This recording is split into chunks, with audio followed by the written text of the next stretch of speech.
Welcome to the Schwartz Standard Station with your host, Bob Schwartz. Sitting in the passenger seat today is Charlotte French.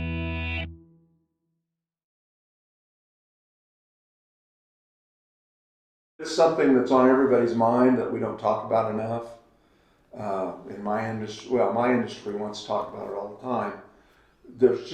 I think people need to understand, how do you pay for it? Yeah. How are we going to handle that? Right. And what's going to give us the asset base that we need to get through that? Was visiting with some people the other day, owned a lot of ground, and they had someone in their 90s in long-term care. Mm-hmm. He had about $500,000 in a savings account, and that's what they were using to fund the long-term care. Wow. That was fine. I mean, Yeah. It was costing, I think, $6,000 a month, and you know that person's probably going to be gone before the $500,000's gone. Right. Plus it's costing $6,000 a month, but that person has Social Security coming in, Mm-hmm. So that lessens the load a little bit. And I think we figured they had 10 more years of money left, even with that money not making them anything. Mm-hmm. So, there are ways to take care of paying for long-term care. Some make more sense than others. Mm-hmm. What I like to help people realize, it's not a non-scalable mountain. It is a hill, Mm-hmm. but it is a manageable hill that you can maneuver around or maneuver over with. Is it going to nick your net worth? Yes, probably. But you probably don't need to go out and spend money on an expensive long-term care policy. Okay. So I thought that's what we would talk about today Okay. for a few minutes. So I just thought that kind of having a little precursor of what long-term care assisted living costs are running today. Right. So $4,051 is the average cost, and that's per month. Yeah. So that's $48,000 a year. So Kansas is the average cost. I find this surprising. Kansas is $5,090 a month, $1,000 more than the national average, which, I hope our level of care is better. That said, the new facility in Silver Lake, which is assisted living, is considerably higher than that. Well, it looks like a pretty nice place. So $8,200 a month. Oh my gosh. For an individual. So and I had a lot of clients in there when at their open house. So that money would be gone in just over 5 years for this other person that we were talking about. Wow. Yeah, and average stay in a long-term care facility. Mm-hmm. The last time I saw it for a male, 2 years, less than 24 months. For a female, less than 60 months. So chances are, once you go to long-term care, having to be in a facility for 10 years, that terrible, unthinkable of like having a stroke and being in a long-term care facility for 20 years, having a stroke in your 50s and then, having that happen. That doesn't happen very often. But I like to say, people can be on track for retirement and everything's going great, but there's a light at the end of the tunnel, and that's the long-term care train coming at us. Mm-hmm. Because I think 60% of us are going to need, of us 65 and older, are going to need some type of long-term care. Was it 60 or 70? Might have been 70%. 70% chance that Americans 65 or older will need long-term care at some point. So let's go back. When I started in the industry 40-some years ago, Mm-hmm. it was 1 in 4. 1 out of 4 Americans were going to need some long-term care. Well, what happened? Do you How think come that it was 1 out of 4? life expectancy and people staying home? I mean, having a spouse or something that could care for you more? Definitely it's for sure number one. Okay. And there's several, and the other one you're very close to, or you're right on it. We're living longer, which means when we live longer, we're going to have more care needs, and then also have more breakdowns along the way. Yes, yeah, and I'm 70 now, and I see it myself. I mean, I'm not, I go to the doctor more. Is it a terrible breakdown? No, but it's I got to go get this taken care of or whatever. Yeah, so we're living longer.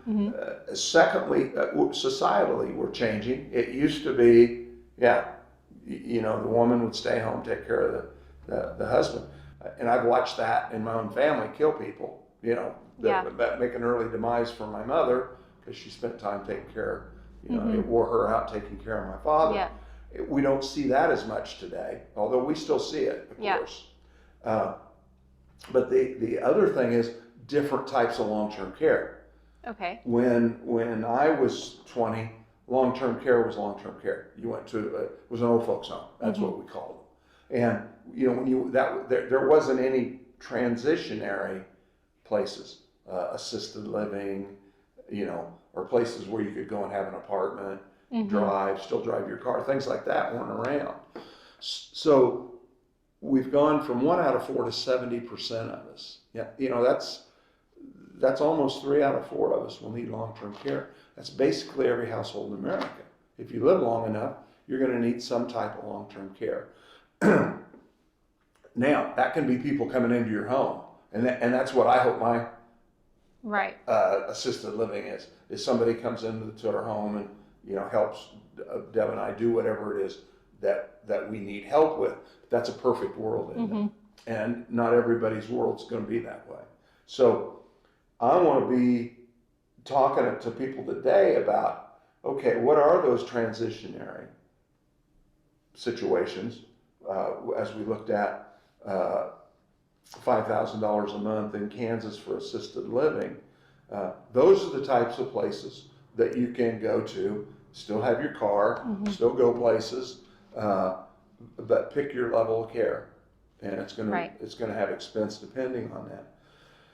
And there's companies that will have you. There's assisted living facilities that can take you from the very minimum of help all the way to end of life care. Most of those require an upfront large sum of money to go into, and then also require a monthly expense. The key thing that we want to look at along those lines, though, is how do I fund any kind of assisted living or long-term care that I have?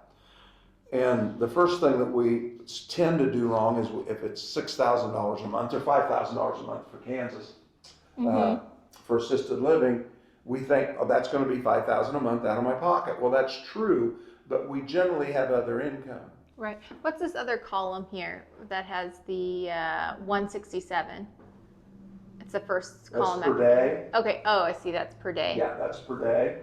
Per day, per month, and per year. Per day, it doesn't look as bad as it does per month. That's, I guess, if I was needing a certain quality of care, that's what I would expect to pay anyways. So let's say that we have a crisis in our home, and one of us has to go to assisted living, and it's $5,051, $5,090 a month.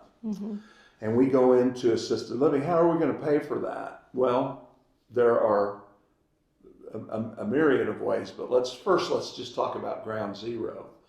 Let's say that person has $2,000 a month coming in from Social Security. Well, his spouse is going to need part of that for the cost of the home, of their house, upkeep, but technically that could go towards the long-term care cost.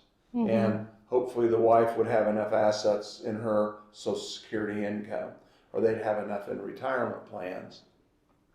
Most of my clients have to come up with about 40% of the cost out of pocket, meaning their pension, Social Security covers the rest of it. So about $2,000 a month, let's say in this case, would have to come out of pocket. Well, in that's $24,000 a year. That's $48,000 in 2 years. And the key thing about being in assisted living, Charlotte, is that probably means I'm going to have to have more care Right. someday in the future. So what we like to look at is twofold. There are products out there that are annuities that are kind of like a CD, but they have long-term care benefits involved in them. Well, how does that work? Well, every year the long-term care benefit goes up when the client doesn't need it. So we'll have people that will use say part of their retirement or part of their savings and put it into a situation where it will earn, has the opportunity to earn a little bit of money, but then also gives them a long-term care protection. But another place would be in their invested assets. So if someone had $200,000 in an investment account, a retirement, could they pull out $2,000 a month? Well, not forever, but it would be sustainable for a while. And if the average long-term care cost is 2 to 5 years, that asset base is probably going to cover it. It's not going to leave anything for any heirs, but would possibly cover it. So you or I, let me use myself, you're young. If I need to go to assisted living, I need to look at what is my retirement base. Otherwise, how much do I have in my retirement accounts? Do I have a pension? And if I do, how much is it? How much is my Social Security a month? And then how much does my wife need in order to sustain her lifestyle and our home and things like that, while I'm going through that transitionary period. And that's what we do for people. We sit down and go, yeah, your asset base is fine. Or, gee whiz, you don't have enough assets. And you're probably going to run out of money if you have a long-term care situation pop up. Nice thing about that is the government, if you need long-term care and you run out of assets, Medicaid will take care of you. The downside of that is you're not going to be... You lose your, what do you say, not your legacy, but... Yes. Yeah. You're not leaving any assets to anyone, A, and B, you're probably not going to be in the facility that you would want to be in. Gotcha. They can put you into one of their approved facilities, which are generally not It'd the be more nicer of a ones. nuts and bolts facility. So what I would suggest to people is sit down with your planner, your advisor. Hopefully he's a CFP. He'll be trained in helping you along that trail, and you can look and see, okay, do I need it, or can I just self-sustain my long-term care? If I need it, if I need long-term care insurance, what type of a product am I going to get? Am I going to pay premiums every year? I would suggest not doing that, but you could, or you could buy an insurance product that has long-term care benefits in it. So that would be like a rider, a policy rider, or yes, riders on annuities. There's actually life insurance policies with. We've been doing a lot of those where it has a death benefit. Let's say somebody puts $100,000 in it, it'll have like $135,000 death benefit. It's no big deal, right. It's more than what you put in. You would say it's like a healthy amount of interest and a pretty safe way to do that. Right. Okay. And but if you need long-term care, it has like $350,000 worth of long-term care benefits that are paid out monthly over a 5-year period. So those are very popular right now. Yeah. But then there's that where we use that at to protect ground. Or if somebody has a lot of money in savings and they are risk adverse to being in the market, we'll use a product like that to help them make sure that they don't spend down assets that aren't earning anything. And then, of course, the third way is to self-fund because you've got enough assets, cash assets to do things like that. We also involve estate planning attorneys in that and elder care planning. Is that where, do you guys all get together? Okay. That's nice that everyone can sit in the same room so everyone feels good about the best decision being made. This morning I had an appointment with a client, and as I pointed out to them, my job is to do the best thing for them. Mm-hmm. And this morning that wasn't the best thing for Bob, but it was the best thing for the client. Yeah. And he was so appreciative of that when he left. Well, it's the same for attorneys, Mm-hmm. and Bob Schwartz sitting with them is we're all fiduciaries. Mm-hmm. So it's our job to do what's right for the client. Well, So we get along very well because we all have the same, we're all working for the same thing, mm-hmm. which is what is best for the client. Well, it's like you said in one of your previous episodes, part of being successful is looking in your client's pocket and not your own, and making sure that you're making the best choices for them, which you have to as a fiduciary, Yes. but it's also just a good moral way to walk. Well, and yeah, if I go back to when I was not a fiduciary before I became CFP, when I quit looking in my pocket, it was when I became successful. Mm-hmm. When I forgot about what was in it for Bob. Yeah. And that's hard to do when you're young in this industry and you're Mm-hmm. hungry. But it was a game changer, because then all of a sudden I had products that people needed because I was recommending what they needed, Right. or what they wanted them, because it was what they needed, Mm-hmm. not because it was something I had deemed that would be appropriate for them, Right. to own. So we do a lot of meetings that way.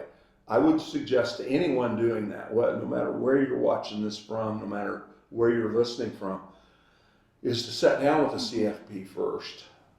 And work with, visit with them about who do we need to bring on board. Do we need a CPA? Do we need an estate planning attorney, an elder care attorney? And quite honestly, the reason I would do that is not to cut any of those people out, but a CFP is going to be able to help you understand which of those you need.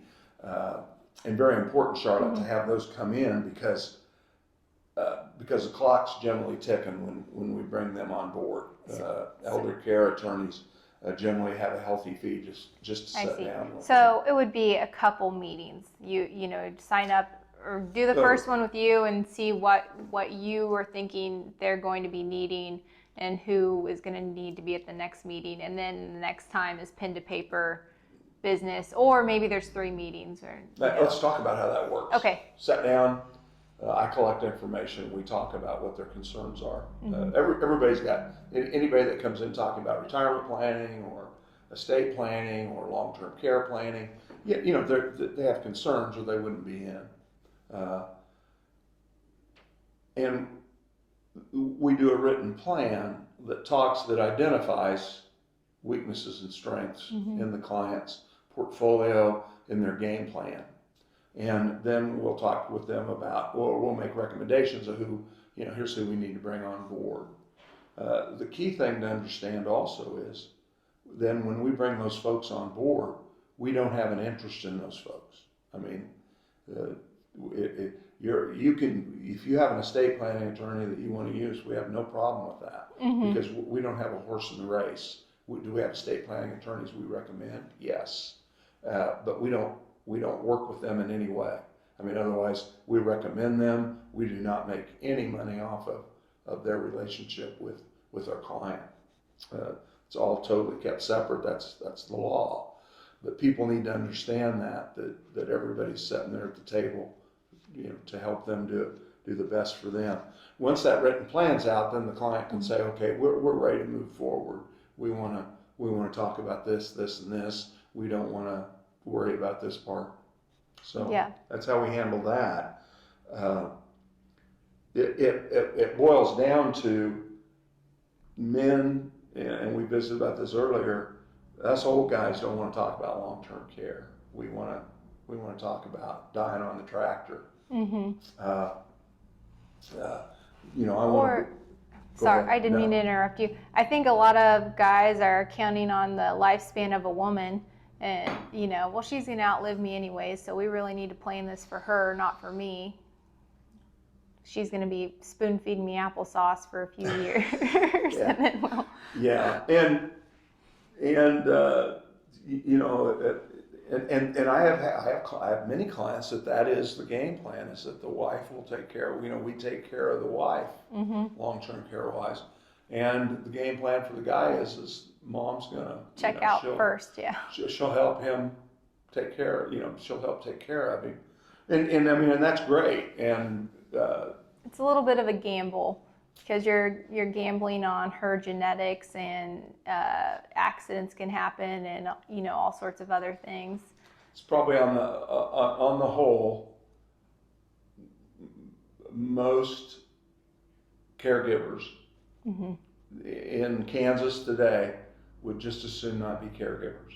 Yeah. Most family caregivers, whether that's... I can definitely think of some off the top of my head that are doing it out of loyalty, not out of that's how they wanted to spend their last years. Right, and that doesn't make the, I don't believe any caregiver, deep down inside really wishes to be a caregiver. They wish that their spouse was healthy. Yeah. But I just had a dear client, is a couple, and he had to go to long-term care because she could not take care of him anymore.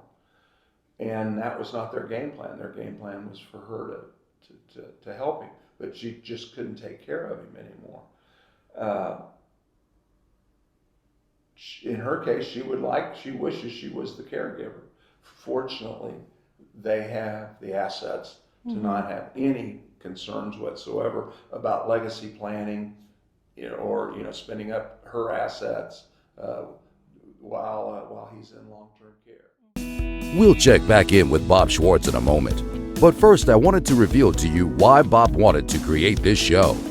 Bob is coming up on 45 years of visiting with his fellow rural Americans in regards to their financial security and succession planning. He has a plethora of wisdom, interesting stories, and insights to share.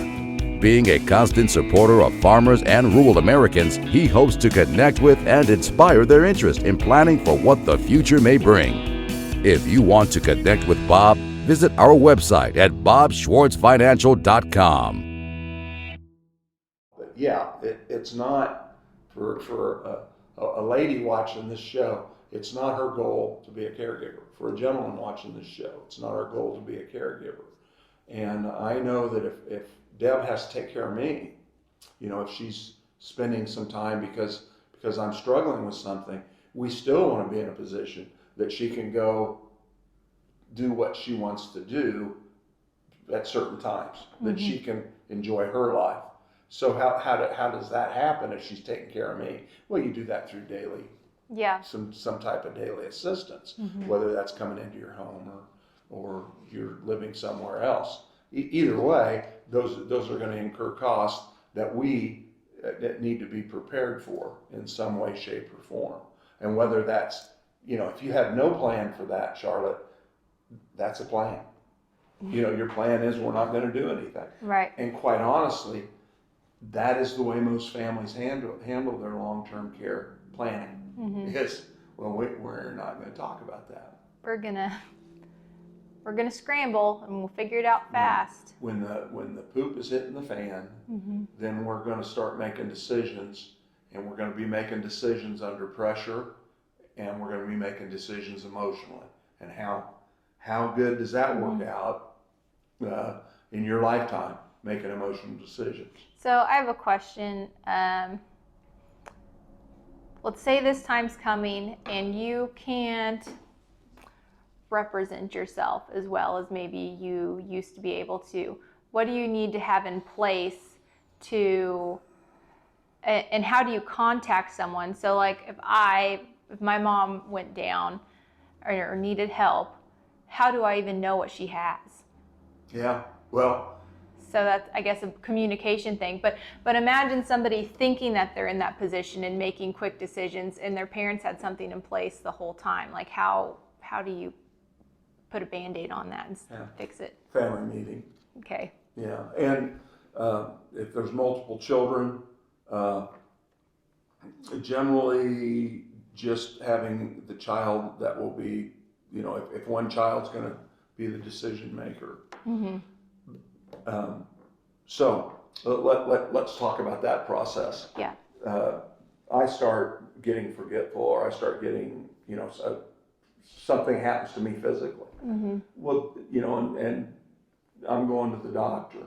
The doctor who who triggers long-term care, basically in Kansas. Mm-hmm. So Deb sees me slipping, Yeah. and she goes to my family physician and says, can you examine Bob? I think he needs some help. And then the physician's going to say, you need to get some home health care, or he needs to go to assisted living, or he needs long-term care. He's going to write up orders. So you need a referral. It refers me in. So how does Deb do that? Because I bet in a lot of situations that's causes a lot of friction to seek out help for your spouse, or seek out a diagnosis or something like that. I mean, do you know? No, it's not. You don't think so? No, because the spouse has been failing. Mm-hmm. I mean, otherwise, if I forget Deb's name today, Mm-hmm. It's going to be, you forgot my name. Mm-hmm. But if I forget her name 30 days in a row, she's going to say, well, why don't we go to the doctor and have him check you out? And you'll be like, yeah, and then, well, go home and see if this, take this and see if it doesn't get better. And then if it doesn't get, otherwise I'm going to have a history with my physician of seeing some slippage. mm-hmm. So but that decision to go to long-term care, that's the toughest. Other than when I took my dad to Rossville, Kansas, Mm-hmm. to the long-term care facility, is the hardest thing I've ever done in my life, other than burying. Yeah. It was absolutely something I don't want to relive.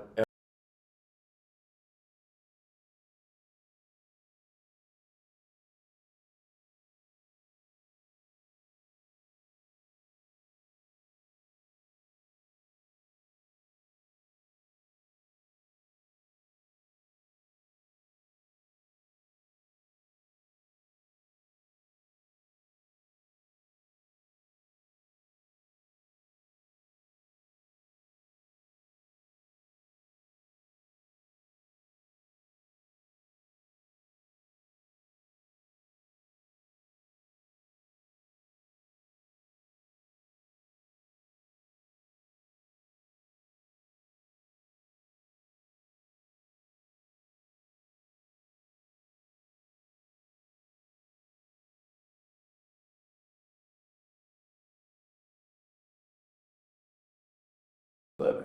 Mm-hmm. And if we go, we're going to go together. Even if one of us is totally healthy, we've already, made that decision. But if one of us goes to long-term care, we want to still keep our options open to go back, for the other person Mm-hmm. to go back home or to stay in assisted living, those type of decisions. But we've made those, and then we've made our trustees aware of it. And then we also have a power of attorney for our successor trustees. And what that means is then they can act in our best interest, Mm-hmm. Signing documents, taking care of paying bills. Because that's the other thing, and we're taking, say mom's passed away and we're taking, dad's going into long-term care. The kids, somebody needs, whoever's taking care of things needs to be able to write checks, pay the bills and things like that.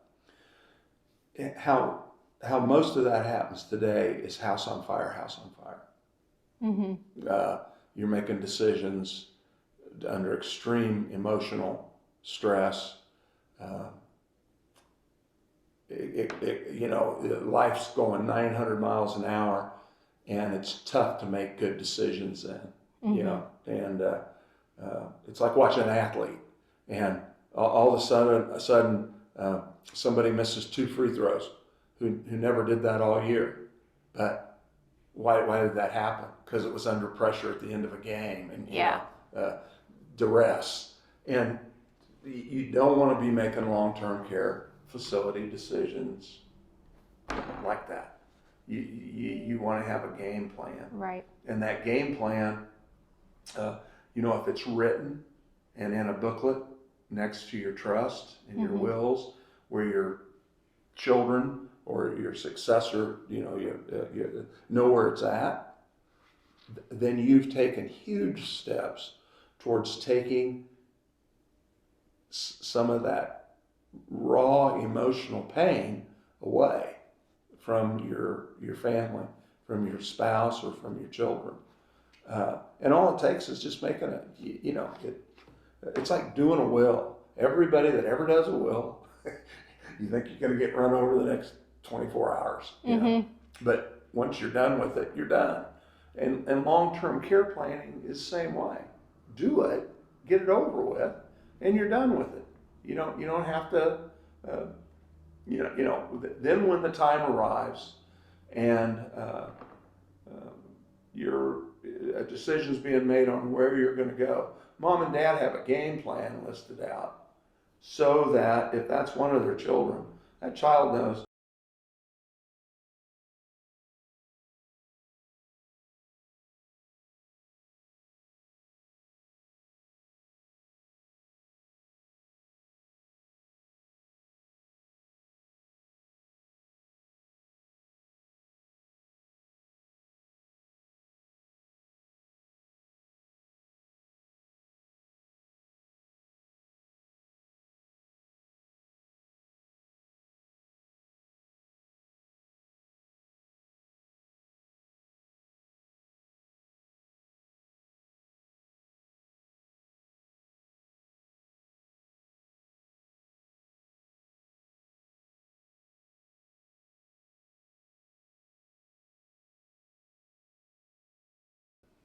Better part of 5 years taking care of him hand and foot.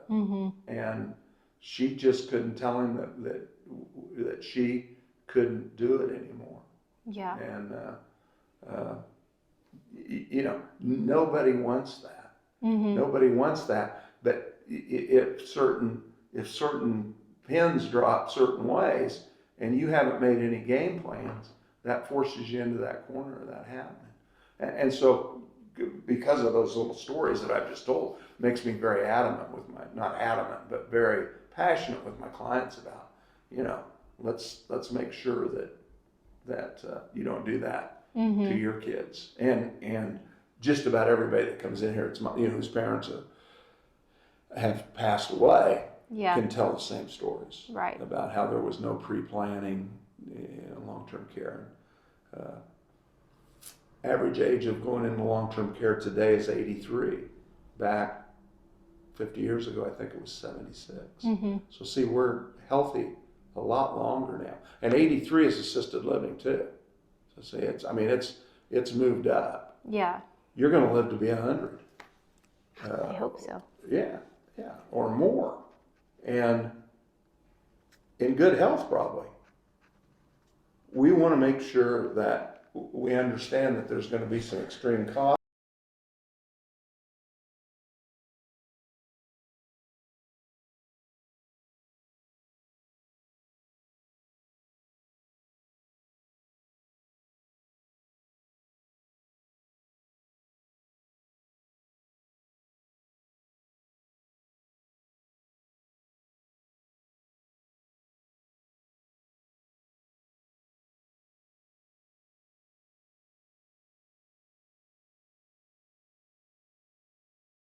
Nobody had kids just so they could throw away their legacy and leave them on their own. Although some people don't, or that's not their plan, which is which is fine because that's a plan, just like you're saying. Nobody. I have a lot of clients say, my parents didn't leave me anything, and I did fine, and that's how we feel. Well, and that's fine. But do you want to have the state, Medicaid, taking care of you? Then you're going to be in a facility of their choosing. Yeah. And you just have to understand that. Right. And if you don't know up from out.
care is expensive. My sister has home health care. She had it for 15 hours a week and has for years. Well, the company has just required that she have 20 hours a week, because that's the minimum they will do home health care for. Mm-hmm. Well, that's 25% increase overnight in her home health care. I see. And can she do anything about it? No, because it's a business decision. It's a corporation, and they've got somebody else that they can send that person to for 20 hours a week if she doesn't do it. Mm-hmm. So, she called up and said, my income that I'm using now is not going to be enough. I need we need to look at my income streams and figure out where we're going to pull the money from to cover that. Yeah. And she has the asset base to do it, and we'll get that done. So let's circle back around. Who needs to be at the table to put a long-term care plan in place? Okay. Mom and dad, starting out, and then probably let's say an ag producing family that owns 1,000 acres of ground and $500,000 worth of equipment anywhere in Kansas. Probably going to need an estate planning attorney at the table for sure. Probably not an elder, unless say they're 65. That's probably going to need an estate planning attorney at the table. Now let's spin forward and say we have a 45-year-old couple sitting at the table, and they farm with their dad, who is 70. Mm-hmm. And dad and mom, dad still farms daily, but son